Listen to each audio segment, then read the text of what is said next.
let's test this fuel injector. This is a Ford B556V injector. It's from a Mustang. I think it was like a 2017 Mustang. I've decapped the fuel injector, as you can see there. I'm just using a tire valve, stem, some brake cleaner. That's kind of like my test fluid and my pressurized source.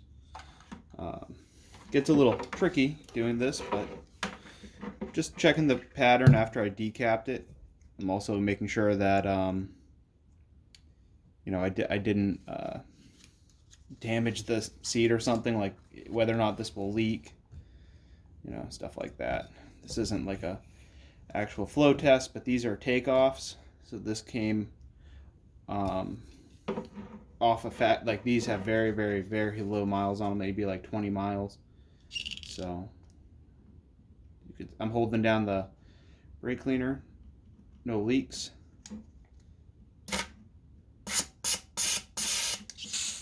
So that looks pretty good. Take this guy off. I wish I had a better rig for this. I should probably just get a pigtail at one point and just make one. Here's another one. All of these were decapped on a belt sander with a drill. The O-rings so far seem to fit really good in the Gen 3 intake. I got to take a look and see what else it'll fit well in, but it looks pretty promising. These apparently flow 1,000 cc's or so, which I wouldn't be surprised, to be quite honest. Like, I've done this before on my other vehicles, and yeah, it wasn't like, well, I did this on my 1500s, I guess. My 1500s were pretty good as well.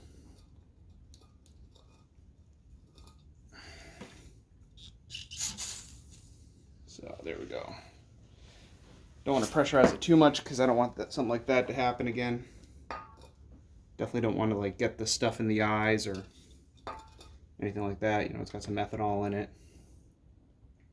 But obviously, you really got to be careful of even just the acetone, you know. So, yeah, this rig is not exactly what I would call safe by any stretch of the imagination. But just never spend enough time doing that kind of stuff to really give a shit, I guess.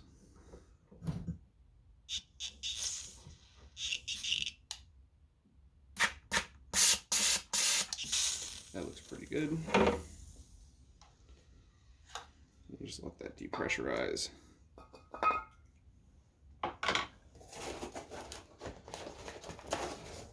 Yeah, just lather, rinse, repeat.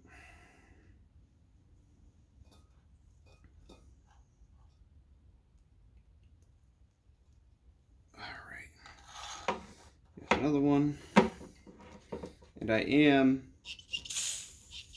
somewhat checking the spray pattern when I do this. Mainly because I'm listening to the noise it makes when it hits the bucket. Not that that's a very good indicator of flow rate or anything, but just, you know, giving it a listen to, that's all. Seeing if it seems any different than the others. Obviously a flow bench would be ideal. Maybe I will make one using a fuel rail, but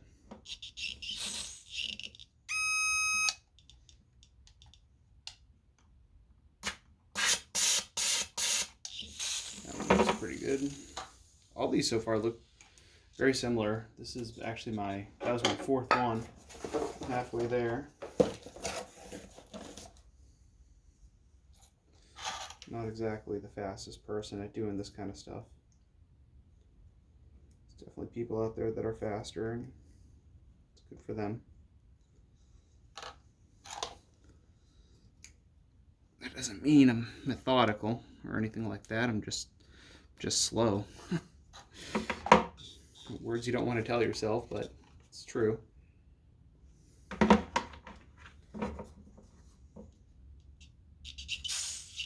Okay, holding pressure just fine. That seems pretty good. Kind of surprised. Like, these were incredibly cheap. I got them for 35 bucks for a set of 8. And then just decapped them in like 10 minutes. You know, decapping is pretty easy when you have a belt sander and a drill. I know some guys are taking them to their grinders. That's fine. Whatever you got to do to get it off, just be careful. Let's see.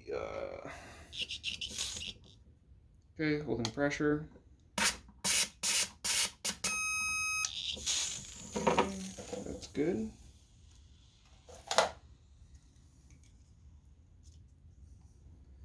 So far so good. Maybe you won't pick it up in the camera like I am here, you know.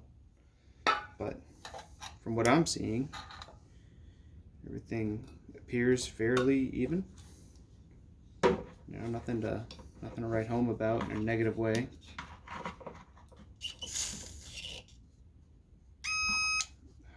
Try not to get you guys with that buzzer, but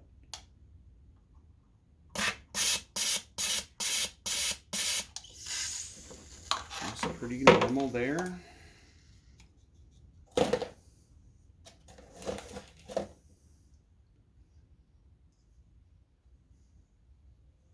That one I just did. Yep. All right. Gotta give it the sniff test. I just threw it right back in the box with the last one. Let's see which one smelled like brake cleaner. Fortunately, that's pretty distinguishable compared to, like, you know, WD-40, which is what I put these things in after.